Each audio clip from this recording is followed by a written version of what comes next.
YouTube, what is up and welcome to the vlog. Appreciate y'all for stopping by. Hope y'all enjoyed last week's vlog, kind of like the intro to this mini series that I'm going to be doing. So what are we going to be talking about today? Because last week you saw the push day workout. You saw a little bit about what I'm going to be doing with this program that I'm going to be launching here shortly. But today it's 6:50 a.m. currently. I woke up at 6, got my room together a little bit, make it nice and clean, then got my kind of weekly agenda, daily agenda going. So today I'm going to be doing a full day of eating on a caloric deficit, right? So I'm also running a cut. I got about 7-8 weeks left of this cut, and my calories just went from, or well, I guess my carbs specifically. Last week I was at 380 grams of carbs, quite a bit. Now I'm at 220. So a lot's gonna change in my quantity and composition of these meals. I'm not gonna bore y'all with too much longer of an intro. I'm about to hit this pre-workout meal and then head to the gym. And then from there, you're gonna be seeing all the meals that I eat on this caloric deficit. You're gonna be seeing what's new with the program, kind of like what I'm doing throughout the day. So it's gonna be a good day. Appreciate y'all for sticking by with me. If you liked the video, I really appreciate it if you hit this video with a like. Subscribe to me if you want to stay up to date with all the content. Ring that notification bell so it'll let you know whenever I'm posting. And if you want to do the most, maybe just leave me a comment down, leave me some encouragement, ask any questions. Always down to get that conversation going. Let's get to it. Filtered water.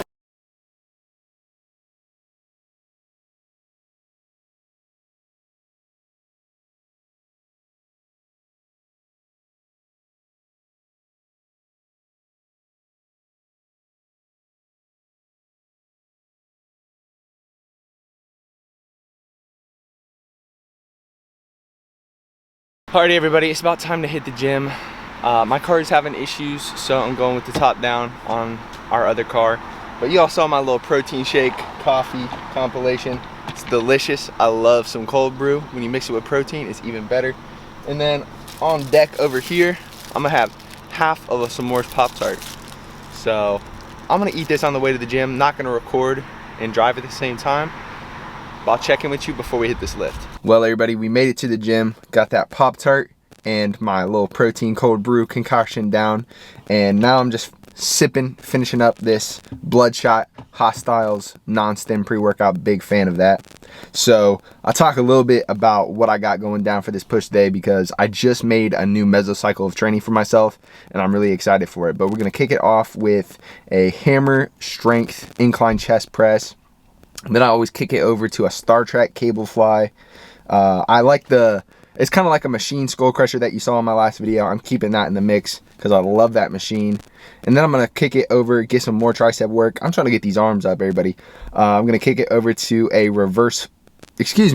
overhead cable extension, and then a reverse fly and a shrug. So big fan of this split that I got going. It's basically push-pull legs, but I kind of also factor in some extra biceps and shoulders, because those are some areas that I feel like are a little bit lacking in my physique. So that's what I'm about to do. I really just hate filming in this gym because people always look at you weird, and I know that's not an excuse, but it's a lot of older people and I can tell they're just not with it in terms of people recording. So I'm just gonna check in with you guys, eat this post-workout meal, and tell y'all how it went. Alrighty, the push day was a big success. I got a nice pump and it was a great session to start out a mesocycle, but now we got the post-workout meal. So kicking it off, the protein source will be this Gatorade Protein Bar. These are, one, very cheap, two, they got 20 grams of protein. They taste fucking amazing. I love the way these things taste. The macros are 13 grams of fat, 41 grams carb, and 20 grams protein. So not the cleanest protein bar out there, but for like a post-workout meal, they hit. And then I'm gonna have the rest of that Pop-Tart as well. So a lot of carbs, but a lot of quick hitting sugars also to kind of replenish those glycogen stores that you're depleting. I think over time I'm gonna have to switch this pre-workout meal up. This is kind of just what I'm playing with now. Anyways guys, I'm about to get this post-workout meal in, and then gotta go home. I might take a walk and just get my cardio out of the way so I can have the rest of the day to just focus on working. Then we have a client at 10. Later on in the day, I have a Zoom call with the Progressive Performance team. So that's going to be dope. I'm going to take you all along for that. And then finally, I'm going to be showing you guys an update on the programs that I've been running, or the program that I've been working on. We do have a decent amount going on today, but that's how I love it to be. I love to be busy, love to be producing things and getting stuff out there. Alrighty guys, it's time for meal number 3, and very classic meal, one of my go-tos, one of my favorites. So I got 135 grams of what's called potatoes O'Brien. You can buy it in a frozen bag from most grocery stores. So it's got potatoes, some green and red peppers, and onions. So that's cooking in the cast iron right now. We are liberally applying some pan spray, and then my go-to seasonings are the classic Lowry seasoning salt and some gourmet garlic powder. So like I was saying earlier, carbs are getting cut. This is just 135 grams of potatoes, but it's a decent amount of volume to keep me full. I'm also gonna throw in 2 eggs that are like medium, so right around 90 to 100 grams of eggs, and about 130 grams of egg whites. So good amount of protein in this meal. One of my go-tos. Mom, what are you snacking on now? Diet Jello. Diet Jello, great snack for everybody trying to keep on the weight loss train. Also have some of my favorite condiments for this meal over here as well, which I will be applying. So we have 50% less sugar ketchup. If you're eating normal sugar ketchup, I would strongly consider switching over to this because quite a bit less carbs. It's not a huge difference, but it does add up. So I'll probably do about 30 grams of that, and then just my heart's content of Frank's Red Hot. I'm also going. That's your kettle. My mom's kettle just went off. I'm also going to be prepping some of the food that I'm going to be grilling later to have meals throughout the week. So I'm going to be getting my chicken breast ready, getting my ground beef ready to be grilled. You've all seen me go through the process of meal prepping in other videos. Basically what I do is fillet the chicken and then use my meat beater to, what, Mom? You got something to say about the meat beater? They're called meat tenderizers. I think it's called a meat beater. Meat tenderizers. Oh, okay. So my meat tenderizer. You know, I'd be tenderizing my meat like that.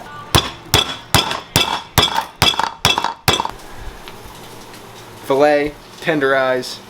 We put it in a marinade for about 4 hours, and then we're gonna grill that baby up later. Welcome to my back porch. This is the finished product. Try to get it extra close. Only used 20 grams of reduced sugar ketchup, and that was plenty. But I'm really excited for this meal. One of my favorite meals of the day. I really like eating my meals back here too, because it's just very peaceful. It's a good vibe. I'll show you what I'm working with out here. We got like the woods. Here's our makeshift puppy gate, but we got the woods. Very peaceful. Overall, very peaceful vibe.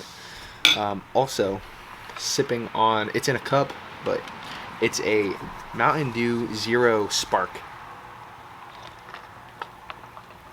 Love my 0 calorie sodas, especially on the cut. Get you that little bit of a sweet taste in your mouth.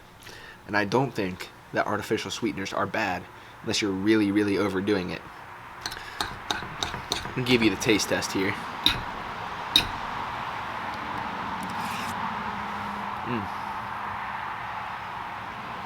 You can make diner food work on a cut. Maybe if you're preparing it yourself, but it works. So it's about noon right now. I'm gonna finish my meal prepping. Let that chicken sit in the marinade for a little bit. We'll grill up later. I'll show you my process. But I gotta get to work. I'm going to be working on some online client programming, doing a little bit of content, getting a post out for today, and then probably gonna take a walk, grill, clean the gym, and do my evening client. So lots going on a Monday, but like I said earlier, I have it no other way. Alright YouTube, I just realized I messed up and I did not record one of my meals. Full day of eating and I forgot, but what I had was 40 grams of minute oats, 10 grams of peanut butter, a scoop of whey, and I mixed that with milk. I still have like a little bit of skim milk left in the diet, And I had that during a call with the Progressive Performance intern team. I'm an intern for Progressive Performance, so we were chatting it up, and I couldn't really record during that, but that's when I ate that meal. So we're 4 meals down for the day. I am feeling a little bit hungry, and I'm gonna wait just a tad longer to get this last meal in. So I'm about to go out and grill all the foods that you saw me getting ready earlier. So about to grill and then eat, and then I got a client. So this day has been busy, but we're gonna keep it rolling. Alrighty guys, we are interrupting your regularly scheduled full day of eating to talk about the 12-week programs that I'm gonna be dropping very shortly. A couple weeks, and they're gonna be dropping. So we have, like I said, a 6, 5, 4, and 3 day option, all periodized out 12 weeks on a 5-to-1 paradigm. What does that mean, you might ask?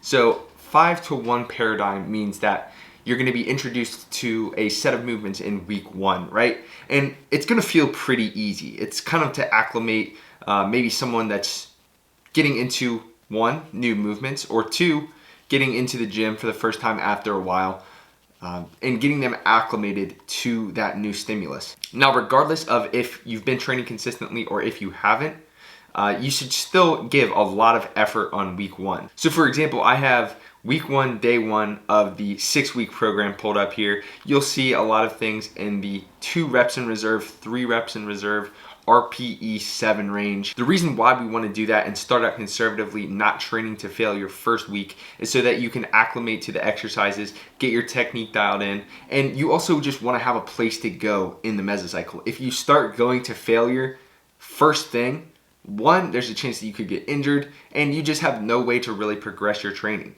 You can get great results by training 3, 2 reps in reserve, and then gradually increasing your intensity, whether it's adding more reps, adding more weight to the bar, dumbbell, or machine. And over time, if you make those slow, progressive improvements, you'll see improvements within your physique, within your strength, and within your ability to handle more work as well. So I'm really proud of the way that I have these designed out. You're accumulating intensity or difficulty, to put it very basically, for the first 5 weeks. Week 1, starting out pretty easy. Week 5 is like hell week. And then in week 6, you're deloading. And let's talk about that deload, because I've seen some things on social media recently saying, oh, you shouldn't deload, you should deload. When you're doing a program that's not customized specifically for you, I think it's a good idea to deload every 6 to 8 weeks. Because if I'm working one-on-one with a client, we'll be in touch, seeing how they're feeling, seeing how their performance is going. When their performance stalls, that's when we know to deload them, to cut their volume in half, to cut their intensity down, give their body a break so they can adapt and improve in the following mesocycle. However, if you're buying a program like this, you're still getting a high quality product, but you don't have that one-on-one personalization. So I think it's a very safe bet to preemptively deload, just to keep things on the safe side. Make sure you're not going to see any plateaus. Make sure you're not going to get beat up joints, beat up connective tissue. And I think it's overall a really good strategy to recommend to people when they're not working one-on-one with a coach. Now I'm going to throw up a screen recording because I want to give you all a sneak peek into what's to come for this program.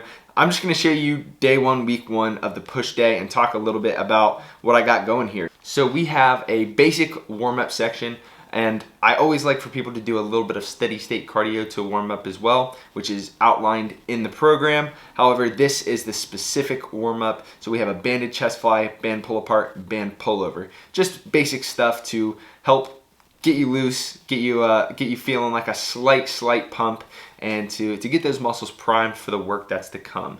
Then we get into the main movements, all this fun stuff. You'll see most everything are 2 to 3 sets on this first week. Like I said earlier, you don't want to start out too hot because you'll have nowhere to go. So let's take this 15-degree angled incline dumbbell chest press with a pronated grip, which is just a fancy way for saying a normal grip. We're starting out 2 sets of 8 to 12 with a tempo of 2, 1, 0, 0, 2 to 3 minutes rest, RPE 7. That sounds intimidating, so let's break everything down. Alrighty, 2 sets. We all know what that is. 8 to 12 reps. A lot of people will say, why are you giving me a rep range? Why not a specific rep target? And that is because when you're training for hypertrophy, let's say my first set was a true RPE 7. I hit 10 reps. If you're going on to your next set, RPE 7, that fatigue is going to hit you. You're probably not going to be able to hit 10 reps at the same RPE. Your RPE would probably go to 8 if you wanted to max your reps. So that gives you a little bit of room to slide down, and maybe on that second set you're hitting 9 reps. You're still giving equal effort. The weight is still, you're still straining a little bit, you're still working hard, but I think it's very important to get a good idea of how to fine-tune those proximities to failure, because that is key in regulating your intensity. Next, let's talk about the tempo. So you'll see I have a 2-1-0-0 tempo. Basically what that means, 2 seconds on the way down, or the eccentric portion of the motion. So we're going 1, 2. We're going a 1 second pause. To start over, it's 1, 2, 1, press. When a 0 and a 0 are denoted, that means take everything as normal tempo. So a big emphasis on hypertrophy is controlling the weight, emphasizing the stretch, and doing little things like pauses can also challenge your muscles without having to use such high weights. When you're using tempo instead of just going for maximum weights, you're conserving your recovery ability, so you can make sure that you're recovering and staying strong for your next sessions. That recovery is key, guys. So we're using special techniques like tempo, intensity techniques, all of these things that'll happen down the line is all thought out to make sure that you're recovering optimally and making sure that you're getting the best results that you can from a program of this style. 2 to 3 minutes rest. I just want everybody to be recovered. Make sure your heart rate comes down. Make sure that your muscles are feeling primed and ready to go again, and give it great effort. And then that RPE 7, I like to use RPE and RIR in my hypertrophy programming. That can get a little confusing. Essentially, an RPE 7 is similar to 3 RIR, but I think on heavy compound movements, it's almost more realistic for a client to use RPE, because you could walk away from a set of 10 on dumbbell presses and say, that was about a 7 out of 10 on the effort. Like, I felt like that was a very strong effort, but I could have gotten more, and that's okay for this first week, right? However, on something like a machine fly, right, it's a lot easier to be repping through your reps. Let's say you get to the 13th rep and you're like, yeah, if I hit 15 reps, I'm gonna be completely failed. I'm not gonna maintain good technique on that 15th rep. So that means 2 reps in reserve from your technical failure would be 13. The two kind of correlate to each other. And I think we'll get further into instructions on how this works, but it's a really good system to use when you're prescribing intensity. So guys, I'll scroll down so you can see the rest of this exercise selection for today. We started off with that incline dumbbell chest press, moving on another chest movement to machine fly. Get the triceps in the mix with assisted dips, high overhead pulley or rope tricep extensions, a machine lateral raise, whether it's a free motion or one of those actual machine lateral raises, up to you. And that's all I have for this first day. No core because we have legs on the next day, and we'll talk about that in another video. So I hope this little explanation of the program is helpful, and be on the lookout. It's dropping soon. Doing that motherfucking thing. Alrighty, everybody, just finished up with a meal prep. So this means we're about to hit meal number 5.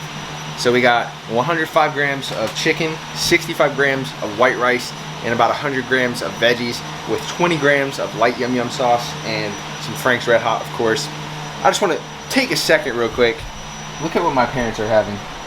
That is depressing. Like a cheese tater tot casserole.